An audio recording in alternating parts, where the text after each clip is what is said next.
की जयंती के अवसर पर आज सौभाग्य प्राप्त हुआ। हमारे आदरणीय सुरेंद्र महाराज जी, यहाँ पर उपस्थित सभी हमारी साध संगत,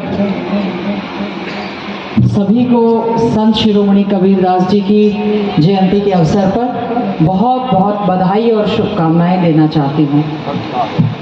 मेरा भी सौभाग्य रहा कि आपके श्री चरणों में यहाँ पर आकर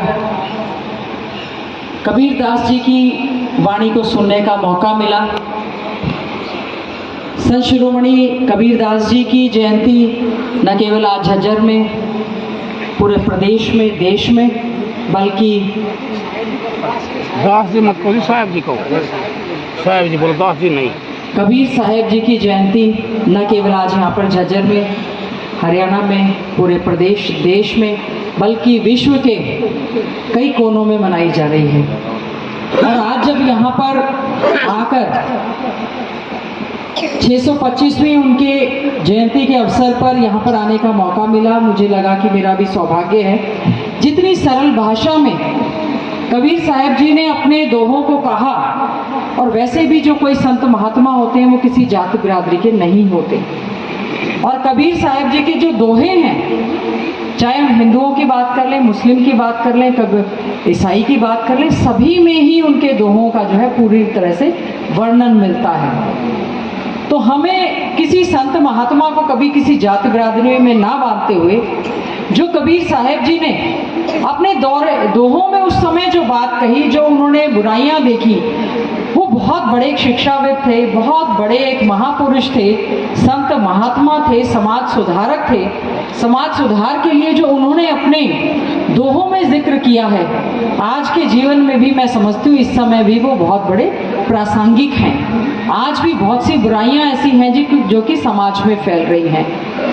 हमारी माताएं, बहनें, सारी साथ संगत, हमारे बुजुर्ग, हमारे भाई यहाँ पर आए हैं उनकी जयंती के अवसर पर, और पूरे 3 दिनों से अमृतवाणी, अमृत वर्षा मैं समझती हूँ कबीर साहब जी के दोहों के माध्यम से यहाँ पर सुनने को मिल रही है। हमारा जीवन तभी सफल होगा जब हम किसी सत्संग में आते हैं, महापुरुषों की वाणी को सुनते हैं, उनके बीच में बैठकर अच्छाइयों का ज्ञान प्राप्त करें, बुराइयों को त्यागने का काम करें।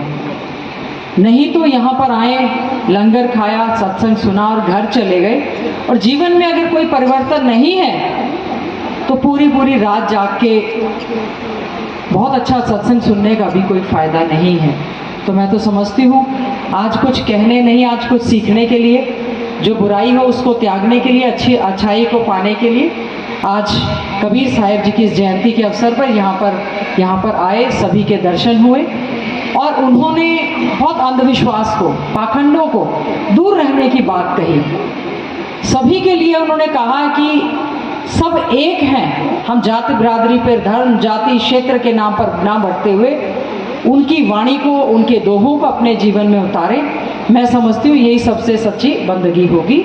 और आज कबीर साहब जी के बहुत अच्छे सुंदर दोहे यहाँ पर सुनने के लिए मिले। मैं अपने आप को सौभाग्यशाली समझती हूँ।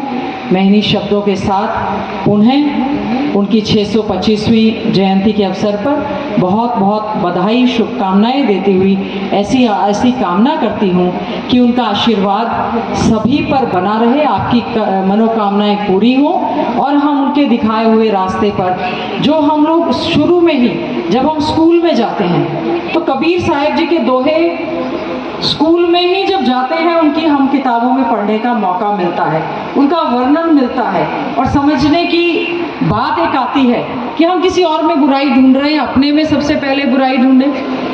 गुरु गोविंद दोहो खड़े, तो गुरुओं ने जो हमें सिखाया है हम उनको सीखने का प्रयास करें। और आज यहाँ पर आने का जो सौभाग्य प्राप्त हुआ, पुनः मैं आप सबको बहुत बहुत बधाई देते हुए, इंद्रमणि साहब के जो यहाँ पर कहा कि सत्संग लगातार चलता है, उनके सभी यहाँ पर जो है मानने वाले यहाँ पर बार बार आते हैं। हमने लगातार इस सत्संग को सुनने का, जानने का, समझने का प्रयास किया है, जीवन में बुराइयों को त्यागने की कोशिश की है।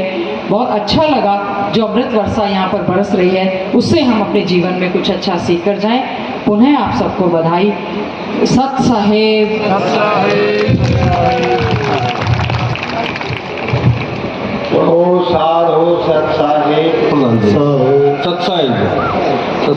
बहन जी जो है ना अपनी तरफ से, वैसे तो इन्होंने ही कहना था पर नोले भाई मैं अपनी तरफ से नहीं कहूँगी।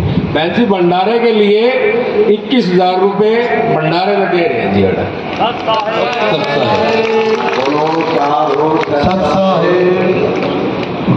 देखिए महाराज जी कई जीव शांति के बारे में बताएंगे, ध्यान पूर्वक